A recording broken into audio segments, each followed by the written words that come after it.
en mente para dar la clase de esa, pero cuando llegué allá dije, ¿y por qué no doy vértebras, todas las vértebras ya? Y entonces doy vértebra y de esa manera van a comprender mejor sacro, ¿sí? Sacro y coxis. Y entonces dimos las vértebras y aparte de eso dimos las diferencias entre vértebras cervicales, torácicas y lumbares. Dimos el sacro, dimos el coxis y también dimos el atlas y el axis, ¿sí? Entonces fíjense, esta es una vértebra cualquiera. Lo primero que nosotros tenemos que saber cuando escribimos es decir, bueno, que la columna vertebral es un tallo óseo que está situado en la parte media y posterior del tronco, ¿sí? Este tallo óseo está representado por unidades anatómicas y funcionales denominadas vértebras, ¿sí? Estas vértebras son 7 cervicales, 12 torácicas dorsales, 5 lumbares, las sacras que se fusionan, 5 sacras forman el sacro, y de 4 a 6 coxigias que se fusionan y forman el coxis, ¿sí? Yo le dije a los chicos, hoy voy a ver si cargo mis toners, que vamos a empezar a manejarnos con el programa de examen, ¿sí? Vamos a empezar a manejarnos con el programa de examen y vamos a empezar a agarrar el programa de examen, porque son 27 bolillas. Y generalmente yo a mis alumnos les exijo que se vayan relacionando con el examen, con el programa de examen, porque si no, a veces a último momento quieren agarrar el programa de examen y se dan cuenta que hay muchas cosas que no tuvieron en cuenta o no saben cómo se habla, y de ahí se complica la cosa. Por ejemplo, nosotros vemos la formación de la vena cava inferior, que en el programa de examen le dicen como sistema de la vena cava inferior, sistema de la vena cava superior, y es la formación, ¿no es así? Y entonces ustedes se van relacionando con todos los temas del programa de examen. Hay 2 bolillas, yo estuve buscando y empecé a buscar hoy columna vertebral, empecé a buscar columna vertebral, ¿sí? Y no tiene, el programa de examen no tiene columna vertebral, ¿sí? Pero si ustedes tienen el programa, después entre todos vamos a ir buscando los temas y vamos a ir viendo, ¿sí? Entonces la columna vertebral decimos que es un tallo cilíndrico que está situado en la parte media y posterior del tronco, ¿sí? Esta columna vertebral está representado por unidades anatómicas y funcionales que son las vértebras. Las vértebras son 7 vértebras cervicales, 12 torácicos dorsales, 5 lumbares, la sacra que se fusionan para formar el sacro y el coxis, que se fusionan y de 4 a 6 coxigias para formar el coxis, ¿sí?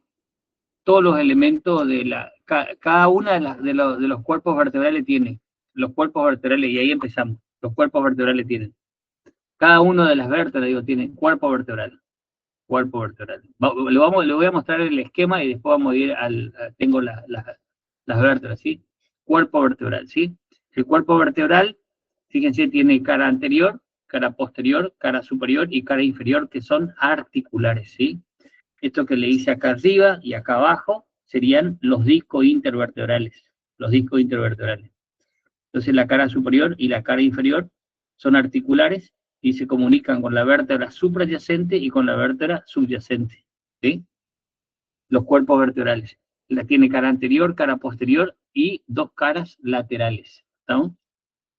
En la unión de la cara lateral con la cara posterior se desprende el pedículo vertebral. Entonces, esto que vemos acá son los pedículos vertebrales. Esos pedículos vertebrales se dirigen hacia atrás, ¿sí?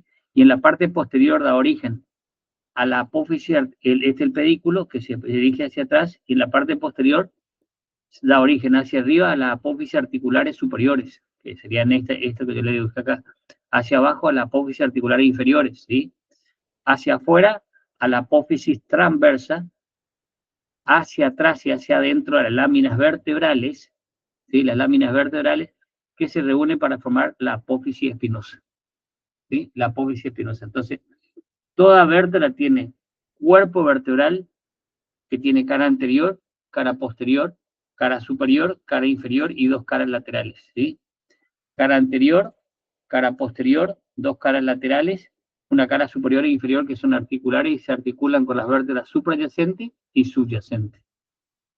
En la unión de la cara lateral con la cara posterior se desprende el pedículo vertebral. Ese pedículo vertebral en la parte posterior da origen hacia arriba a las apófisis articulares superiores, hacia abajo a las apófisis articulares inferiores, hacia adentro a las láminas vertebrales que se reúnen para formar la apófisis espinosa. ¿Sí? Ahora, ¿cuál es la posición anatómica de una vértebra? Ahora que ustedes sepan, saben, y la posición anatómica está en el libro, está esto que yo les digo. Fíjense, ustedes tienen que la cara interna de los pedículos y la cara anterior de las láminas vertebrales, la cara interna de los pedículos y la cara anterior de las láminas vertebrales forman un canal cóncavo hacia adelante, ¿sí? Forman un canal cóncavo hacia adelante. Ese canal cóncavo hacia adelante se denomina arco neural. Arco neural. La cara interna de los pedículos con la cara anterior de las láminas vertebrales forman un arco cóncavo hacia arriba, adelante y se denomina arco neural. Si a ese arco neural le agregamos, le sumamos la cara posterior de los cuerpos vertebrales, hablamos de un agujero vertebral. Y el conjunto de agujeros vertebrales van a formar un conducto que se denomina conducto raquídeo. Conducto raquídeo, ¿sí? Entonces la cara anterior de las láminas vertebrales y la cara interna de los pedículos forman un arco cóncavo hacia adelante y se denomina arco neural. Si a ese arco neural le agregamos la cara posterior del cuerpo vertebral, forman el agujero vertebral. Y el conjunto de agujero vertebral forman un conducto que se denomina conducto raquídeo. Entonces, la posición normal de una vértebra, fíjense, la posición normal de una vértebra es, así lo da el libro, ¿sí? El cuerpo, la parte más voluminosa de la vértebra, que es el cuerpo hacia adelante. Y el orificio, fíjense, ahí está el agujero vertebral. Si ustedes miran arriba, fíjense cómo es, y le doy vuelta, fíjense que va a ser de mayor diámetro. ¿Sí? El orificio de mayor, este es el orificio inferior. Este es el orificio superior, fíjense, está bien circunscrito, pero el orificio inferior es este. Entonces dice, la parte más voluminosa de la vértebra hacia adelante y el orificio de mayor diámetro hacia abajo. Esa es la posición anatómica, que es la posición anatómica de una vértebra, ¿sí? Entonces, si ustedes ven acá, le voy a mostrar otra vez, comparando con ese esquemita que hicimos, ¿sí? Ahí tenemos. En la parte anterior, el cuerpo vertebral, ¿sí? Cuerpo vertebral. ¿Qué tiene el cuerpo? Tiene cara superior, cara inferior. Cara anterior, cara posterior y dos caras laterales, ¿sí? Dos caras laterales. Y ahí ven que en la unión de la cara lateral con la cara posterior se desprende el pedículo vertebral. Fíjense, es el pedículo. En la parte posterior del pedículo se desprende hacia arriba las apófisis articulares superiores. Fíjense, estas son apófisis articulares superiores. Hacia abajo tenemos, ¿qué cosa? Las apófisis articulares inferiores. Hacia adentro tenemos, ¿qué cosa? Las láminas vertebrales. Y esas láminas vertebrales se reúnen para formar esto que está acá, ¿sí? Que se denomina apófisis espinosa. Y ahí tenemos una vértebra, ¿sí? Después decimos, la cara interna de los pedículos con la cara anterior de la lámina vertebral forman el arco neural. Ese arco neural le sumamos la cara posterior del cuerpo vertebral y forman esto que está ahí, que es el agujero vertebral. Y el conjunto de agujeros vertebrales forman un conducto que se denomina conducto raquídeo. En ese conducto raquídeo, ¿qué encontramos? ¿Qué encontramos en ese conducto raquídeo?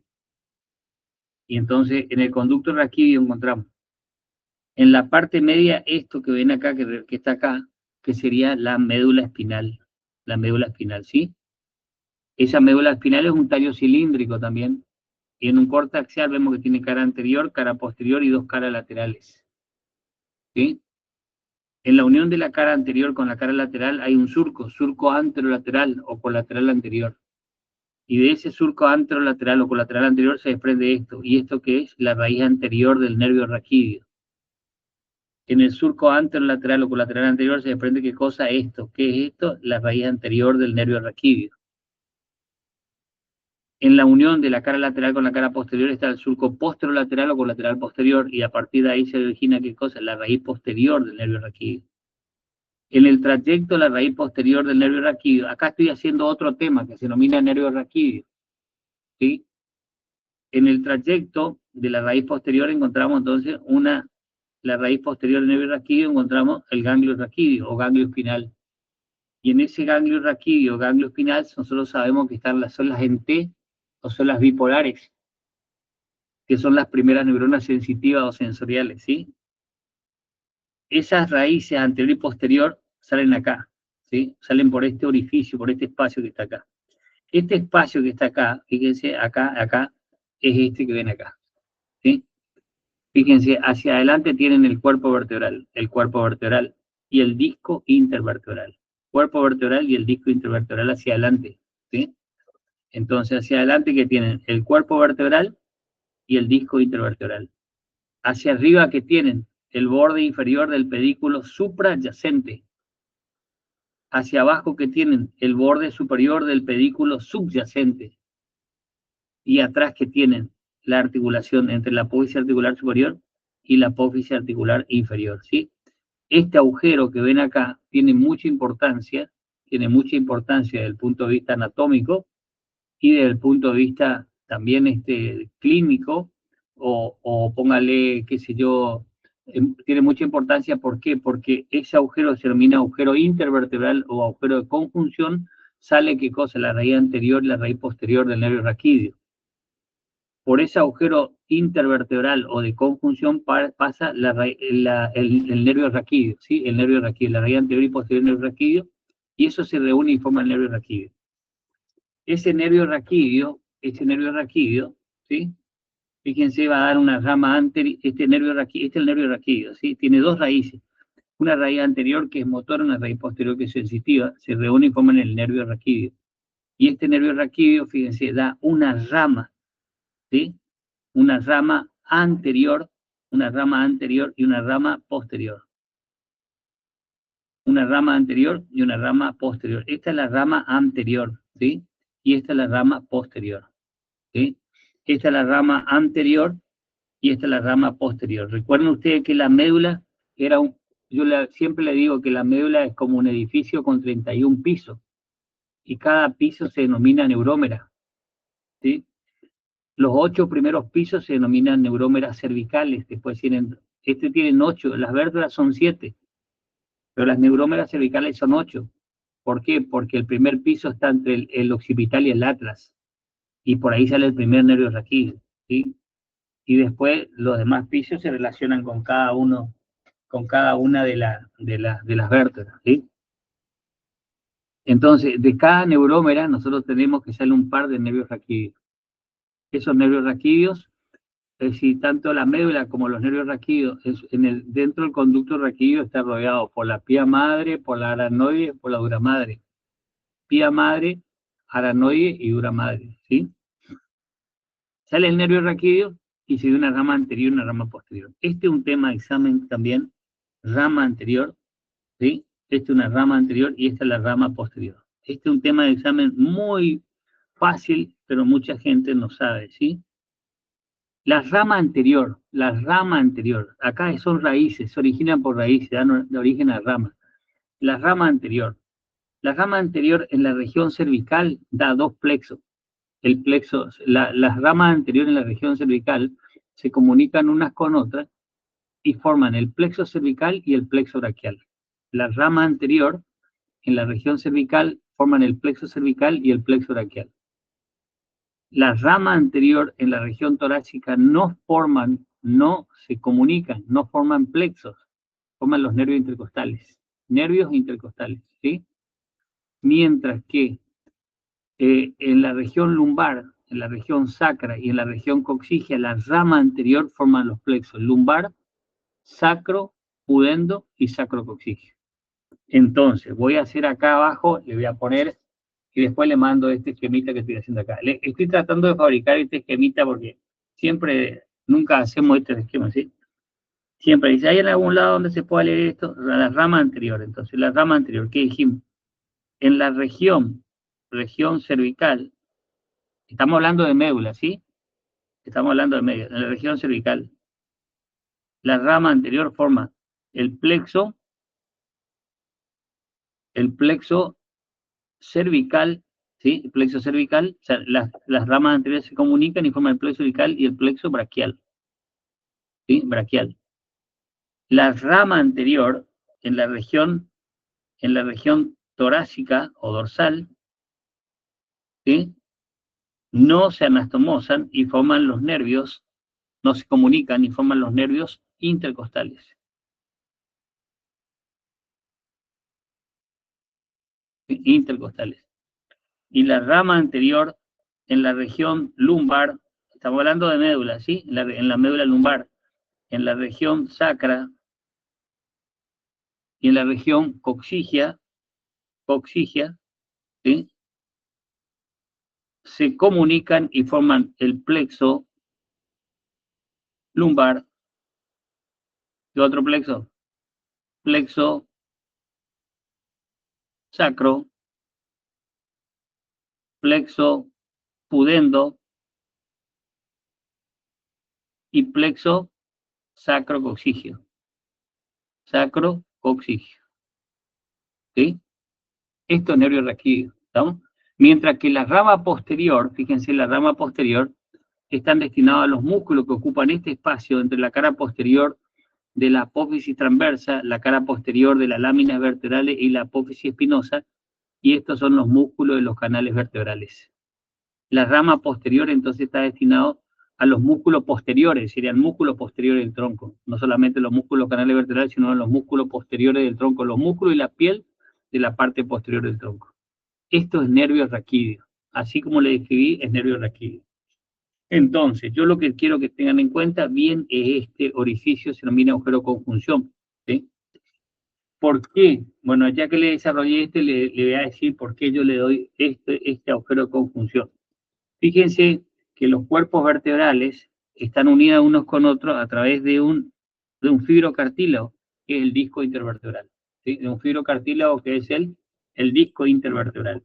Entonces, este disco intervertebral es un fibrocartílago. Entonces, esta articulación va a ser una articulación de tipo sínfisis, o sea, dentro de una articulación cartilaginosa, y dentro de las cartilaginosas son de tipo sínfisis, ¿sí? De tipo sínfisis. ¿Estamos? Entonces, este cartílago tiene la misma forma que el cuerpo vertebral, que está entre el cuerpo vertebral. Tiene la misma forma, ¿sí? Pero este cartílago, fíjense, si yo hago un corte frontal, tiene la forma de una lente biconvexa. Acá la exagero, ¿sí? La exagero. Tiene la forma de una lente biconvexa, ligeramente biconvexa, ¿sí? En este cartílago, que es cortado así frontalmente, tiene una parte periférica, el cartílago tiene una parte periférica que tiene fibras, ¿sí? Y en la parte periférica es fibroso, ¿sí? Y en la parte central es pulposo o gelatinoso, que sería ese. O sea que en la parte periférica es fibroso, en la parte central es pulposo gelatinoso. ¿Estamos? Entonces, este cartílago permite una cierta movilidad entre las superficies articulares. Permite una cierta movilidad entre las superficies articulares, ¿sí? Este cartílago permite una cierta movilidad entre las superficies articulares, este cartílago. Por eso es que es una semimóvil o tipo cartilaginosa. Y dentro de la cartilaginosa el tipo sínfisis, ¿sí? Está separado una de otra por un cartílago, que es un disco articular. ¿Y qué es un disco? Es un fibrocartílago que separa totalmente las superficies articulares. Bueno, esto está reforzado por delante por un ligamento que se denomina el ligamento longitudinal anterior, y por detrás por otro ligamento que se denomina el ligamento longitudinal posterior.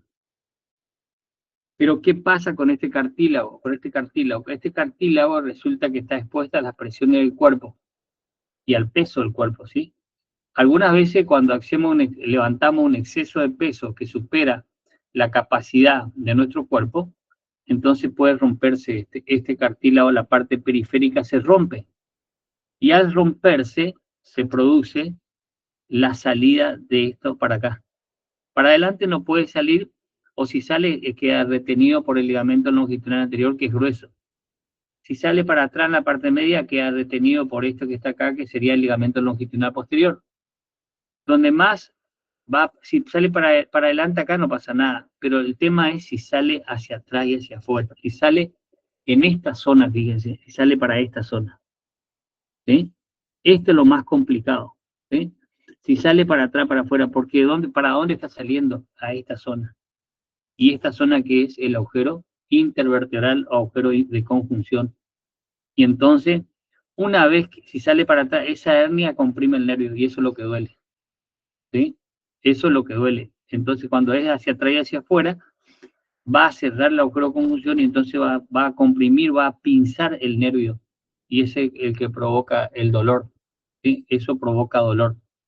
Entonces, este agujero de conjunción generalmente no utiliza casi los médicos no utilizan, pero nosotros cuando estudiamos diagnóstico por imagen, había una incidencia de placas en las placas radiográficas que eran incidencia oblicuas. Generalmente se hace incidencia frontal y lateral, frente y perfil de columna vertebral. Pero a nosotros nos enseñaban de que también había una incidencia que era oblicua. Y en la incidencia oblicua, lo que incide es tratar de observar este agujero, el agujero de conjunción. ¿Por qué? Porque cuando el agujero de conjunción se achica como consecuencia de una hernia de disco, entonces eso comprime el nervio raquídeo y eso es lo que la persona refiere a que le duele mucho tal lado o de tal cosa, ¿sí? Es porque comprime esta zona. Bueno, aquí le di vértebra, ¿sí? Y le di el nervio raquídeo. ¿Sí? Este nervio raquídeo seguramente vamos a ver el neuro nuevamente, pero mejor verlo varias veces. Cuanto más veces se lo ve, mejor porque uno se acuerda mejor, ¿no? ¿Hasta ahí alguna pregunta? ¿Estamos bien? ¿Se entendió o no se entendió nada?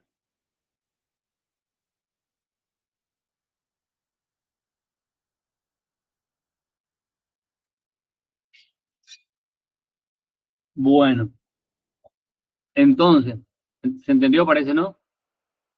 Entonces ahí tenemos, entonces, ¿qué es lo que tiene una vértebra? Tiene cuerpo, es la unidad anatómica y funcional de la columna vertebral, tiene cuerpo, pedículo, ¿sí?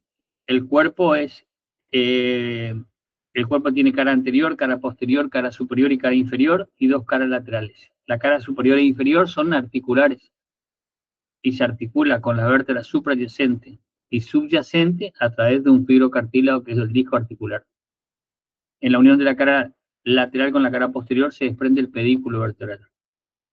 El pedículo vertebral en la extremidad posterior da origen a las apófisis articulares superiores, hacia arriba, hacia abajo las apófisis articulares inferiores, hacia afuera la apófisis transversa, hacia adentro las láminas vertebrales y que se reúnen para formar la apófisis espinosa. Y ahí decimos que la cara interna de los pedículos con la cara anterior de las láminas vertebrales forman un arco cóncavo hacia adelante que se denomina arco neural. Ese arco neural, si le sumamos la cara posterior del cuerpo vertebral, forman el agujero vertebral. Y el conjunto de agujeros vertebrales forman un conducto que se denomina conducto raquídeo. ¿Sí? Y dentro del conducto raquídeo encontramos la médula hasta L1, L2. ¿Sí? Hasta las vértebras L1, L2 encontramos la médula, ¿sí? Envuelto por las meninges. Por debajo de L1 y L2 encontramos filetes lumbares.